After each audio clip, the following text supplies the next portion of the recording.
Mesdames, Messieurs, bonsoir. Très heureux de vous retrouver pour cette nouvelle édition de l'Info. Tout de suite, les titres en images. Paulo Duarte quitte le MUC 72. Il est remplacé par Arnaud Cormier. Une dizaine de parents d'élèves portent plainte contre X. Ils dénoncent le fichage de la PAS élève. Et puis enfin, une première victoire pour le MSB en Coupe d'Europe. Une victoire à l'arraché, 92 à 90. Mon invité, Alexis Babin, journaliste au Mani, et présentateur de la troisième mi-temps sur notre antenne, sur LMTV, pour commenter évidemment le départ du club de Paulo Duarte. Il a été annoncé ce matin. L'entraîneur portugais n'aura donc passé que 5 mois à la tête du groupe professionnel. Un groupe qu'il laisse à la 19e place du classement et qui sera maintenant donc géré par son adjoint Arnaud Cormier, Michael Texier et Benoît Doisy. Voici 15 jours, Henri Legarda renouvelait encore sa confiance au coach manceau Paulo Duarte. Alors pour l'évincer en douceur, le président lui a fait une proposition que le sélectionneur du Burkina Faso ne pouvait accepter. Paulo, es-tu prêt à ne pas aller à la CAN et de t'impliquer à 1000% avec Le Mans? Et Paulo, comme il me l'avait dit au mois de mai, m'a dit j'ai signé, j'ai pris un engagement et donc je le respecterai. Donc j'irai à la CAN. Je lui ai dit Paulo, si tu n'acceptes pas de ne pas aller à la CAN, je préfère qu'on mette fin à ton contrat. Duarte sacrifié sur l'autel des mauvais résultats du MUC 72, des mauvais résultats qu'ils imputent tous les deux au manque de chance de l'effectif, mais aussi au manque de moyens. Des moyens qui n'ont pas permis d'opérer un recrutement efficace alors que les meilleurs étaient sur le départ. L'équipe que j'ai travaillé cette année, c'est la meilleure possible que le président peut me donner. Tous les coachs voulaient le meilleur joueur du monde. Mais la réalité, c'est que nécessite de marcher avec la réalité du club. On constate que le Mans a perdu beaucoup de matchs à cause de Lazare. Aux manettes, désormais, Arnaud Cormier, adjoint de Duarte et coach des 4 dernières journées de la saison passée. Aidé de Laurent Perlade, ancien joueur manceau et jusqu'alors entraîneur des moins de 17 ans, leur mission est claire mais compliquée, assurer le maintien. Pour cela, des recrutements s'imposent. Nous, notre devoir, c'est d'essayer d'amener l'équipe dans les meilleures conditions possibles sur la trêve de janvier pour attirer la meilleure qualité de joueurs possible dans la mission du maintien de la deuxième partie. Des changements dans le club qui auraient presque fait oublier la venue du remplaçant de Coutadeur, le Suisse Ahmed Abdi, auteur de 19 buts en 34 rencontres la saison dernière dans le championnat helvétique. Il sera au Mans le 1er janvier prochain. Alors Alexis, cette histoire, cette démission de Paulo Duarte, ce départ de Paulo Duarte, c'est un échec. Oui, il laisse un bilan derrière lui qui est quand même bien médiocre, hein, avec 10 défaites, 3 nuls et seulement 2 victoires. Donc les chiffres sont parlants. Et puis effectivement, ça paraissait être un pari osé, on l'avait dit dès le départ, avec notamment cette double cassette de sélectionneur du Burkina. Manifestement, ça ne fonctionne pas. Alors on peut pas tout remettre sur le dos de ça, mais il y a eu aussi un manque de réussite cruel. Hein, et depuis le début de saison, ils ont frappé 14 fois les montants. Voilà, c'est aussi ça fait aussi partie de la fonction de coach. Hein. Il faut avoir un peu la baraka, je pense, pour réussir dans ce métier. Ce qui est curieux dans ce club, le MUC 72, qui se construit, on voit à peu près la stratégie du président, elle est relativement claire, c'est qu'ils ont du mal à trouver une stabilité quant à l'entraîneur du groupe professionnel. Et pourtant, c'est quelque chose que le président Legarda a souvent mis en avant ces dernières années. Ça fait partie de son plan de cette politique voulue par le boss Manceau, mais c'est vrai que c'est le 7e déjà entraîneur en 5 ans, et depuis 3 ans les entraîneurs se suivent et la situation se dégrade d'année en année, donc voilà, ça devient quand même très inquiétant. Alors justement, on va essayer de faire un tout petit peu de prospective. Est-ce que Arnaud Cormier peut faire mieux que Duarte avec la même équipe? Avec une équipe qui est renforcée, c'est aussi la condition. Hein. C'est ce qu'a dit Arnaud pendant la conférence, parce qu'il y a déjà Ahmed Abdi qui est arrivé, enfin qui va arriver et qui va signer au 4 janvier normalement, exactement. Donc un joueur a priori talentueux, pareil, il va falloir lui laisser le temps de l'adaptation parce qu'il n'a pas joué depuis 3 mois, puisqu'il a été laissé de côté au FC Zurich. Donc voilà, et puis ils doivent se renforcer dans à peu près toutes les lignes normalement. Alors on imagine que ça sera pas forcément le cas. Il y aura peut-être deux maximum recrues à venir encore, peut-être au poste de gardien notamment. Mais c'est sûr que de toute façon Arnaud Cormier a peu de chances de s'en sortir avec l'effectif actuel. actuelle. Ouais, alors il va peut-être essayer de remotiver des joueurs qui ne l'étaient plus trop, ou qui étaient plus trop en odeur de sainteté avec Paulo Duarte. C'est aussi une solution. Oui. Oui, on peut en citer certains comme Ibrahima Camara qui n'a pas joué de la saison et qui faisait partie des pièces maîtresses les saisons précédentes. Mais voilà, l'effectif est quand même assez peu étoffé pour laisser beaucoup de solutions à Arnaud Cormier. Donc les solutions viendraient plutôt de l'extérieur aujourd'hui, quoi. Ouais, on va savoir assez vite si le club a une chance de s'en sortir. On reçoit 2 fois là, Valenciennes et Grenoble, 4 fois avant la trêve. On a 9 points, il en faut combien pour aborder la trêve de manière à espérer un maintien en Ligue 1? Le président Lugarda avait parlé de 18 points, c'est-à-dire qu'il faut doubler les comptes aujourd'hui, ce qui paraît un peu compliqué. C'est-à-dire qu'il faudrait remporter au moins les 3 victoires à domicile qui restent avant la trêve. Voilà, de toute façon, on sera rapidement fixé. C'est sûr qu'on imagine notamment une défaite contre Grenoble et là, les espoirs seraient quand même largement compromis. Ouais, d'autant plus que la moyenne sur, non pas uniquement cette saison, mais sur l'ensemble de l'année 2009 est plutôt faible.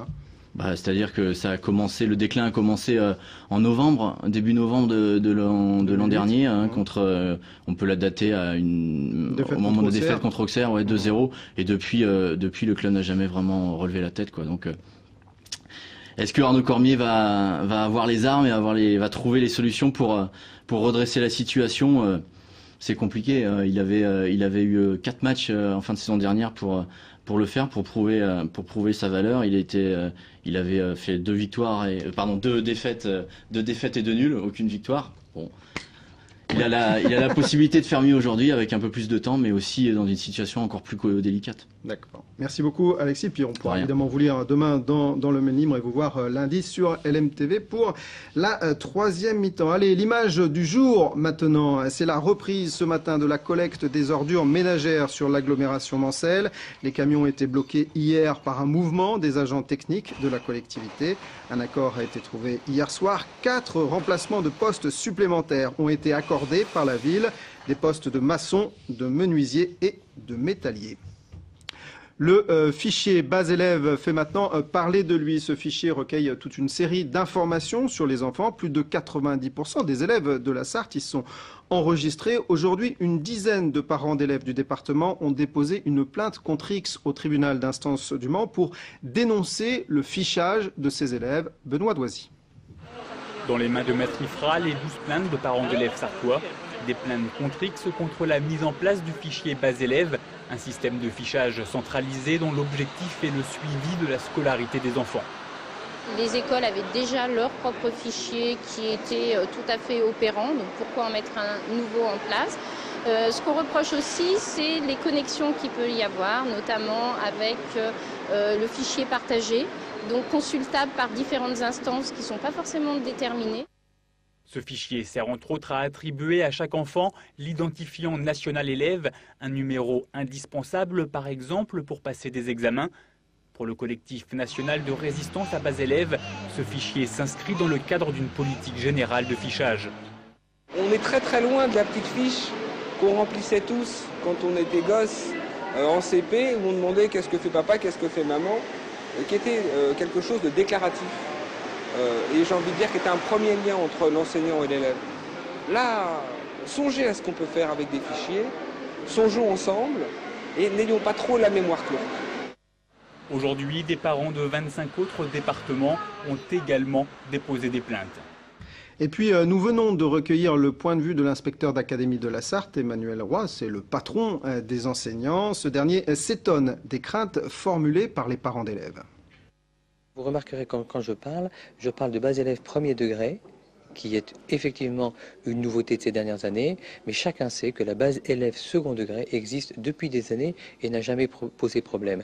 Je m'étonne donc des quelques difficultés qui sont rencontrées, mais qui sont au jour d'aujourd'hui très minoritaires. Le ministère a demandé un avis à l'autorité compétente, à savoir la CNIL, et la CNIL a validé le dispositif de l'éducation nationale. Alors si aujourd'hui des personnes intentent, comme vous dites, de nouveaux recours, ils sont dans leur droit de citoyens d'utiliser les recours, mais je suis relativement serein dans la mesure où jusqu'à présent, tous les recours, et encore une fois l'avis de l'autorité compétente, l'avis de la CNIL, est positif. Changement maintenant chez Pescarolo, dont la partie constructeur LMP1 et LMP2 est reprise par Hawk Racing, l'écurie de Jacques Nicolet basée à Manicourt. Cette dernière s'assure ainsi les moules et les pièces détachées nécessaires à ces deux prototypes Pescarolo. Difficile néanmoins de dire ce que cela signifie pour Pescarolo Sport, qui est toujours habilité comme constructeur de voitures d'endurance. Pesca et Nicolet avaient en effet collaboré avant de se séparer en 2008. Entre-temps, Pescarolo Sport a été vendu à Jampi du groupe Sora, dont les difficultés économiques expliquent notamment cette cession à Hawk Racing. À noter d'ailleurs que Jampi a repris la gérance de Pescarolo Sport en lieu et place de Philippe Leblanc, ce dernier ayant quitté l'entreprise à la fin du mois d'octobre. Basket maintenant, et que ce fut dur pour le MSB. L'équipe de Gigi Jackson s'est imposée sur le fil hier soir 92-90 face aux Serbes de Versace. Cette victoire lui permet d'entretenir l'espoir d'une qualification pour le top 16 de l'Eurocup. Récit de la rencontre, Yannick Morfin sur des images d'Amoun Shamsoudine. C'est sous les yeux de JP Batista, blessé à la cheville, que s'est déroulée cette rencontre couperée entre les Manceaux et les Serbes de Versace. Les 4 premières minutes sont catastrophiques pour les Manceaux. Le MSB ne parvient pas à scorer. En plus, en face, les Serbes montrent une adresse impressionnante à 3 points. Ils ne se font pas prier pour les enquiller les uns derrière les autres. Les Serbes mènent alors 20-3. C'est très tôt, heureusement, dans le match que ça se passe. Et il y a toujours le temps pour relancer. Si on ne perd pas confiance, si on continue à bosser, on trouve le moyen de prendre le tempo à notre compte. Et c'est ce qui se produit. Spencer trouve la mire et ce n'est pas 1, ni 2, ni 3, mais bel et bien 4 tirs primés qu'il enchaîne. Les Manceaux finissent le premier quart-temps avec 9 shoots à 3 points réussis contre 6 pour Versace. Des Serbes qui mènent cependant 32-26. Les Tangos poursuivent leur retour au cours de la deuxième période en profitant des moindres erreurs serbes. Le duo permet à son équipe d'égaliser à la 14e minute de jeu, mais également de regagner les vestiaires avec 4 points d'avance, 52-48. C'est ce que Didi avait réclamé, qu'on joue agressif, très mobile, qu'on les perturbe justement sur ça, quoi, sur les qualités athlétiques qu'on peut avoir, sur la vitesse, tout ça. Et on a réussi à le faire. De retour des vestiaires, les deux équipes se livrent dès lors un véritable mano à mano. Ce n'est que grâce à un tir primé que Sellers permet à ses coéquipiers d'aborder la dernière période avec un petit point d'avance, 70-69. C'est donc dans le fameux Money Time que tout va se jouer une nouvelle fois. Un Money Time souvent fatal au Manceau, mais cette fois-ci ce ne sera pas le cas. Ndoye inscrit 2 tirs primés avec 4 points d'avance à 56 secondes de la fin. Cela sera suffisant au MSB pour remporter sa première victoire en Eurocoupe cette saison, 92-90. Un résultat qu'il va falloir confirmer, ce sera mardi prochain en Serbie. L'autre rencontre, Valence est allé battre Moscou chez eux, 67-59. Le MSB est maintenant 3e avec 4 points, à 1 point de la deuxième place qualificative pour le top 16 de cette Eurocup. On termine avec une nouvelle idée de sortie du côté de la péniche d'Alonne, l'Excelsior, qui organise samedi prochain les premières rencontres orientales avec danse orientale et musique marocaine, Guanafrica pour la musique sacrée et Mustapha Bedawi pour la musique populaire. Début de la soirée à 20h30, entrée 4 € pour les adhérents de la Baraka Prod, 6 € pour le reste du monde. Voilà, on se retrouve demain pour une nouvelle édition de l'info. Tout de suite, la météo de Romuald de Besson. Passez d'excellents moments sur notre antenne. Au revoir.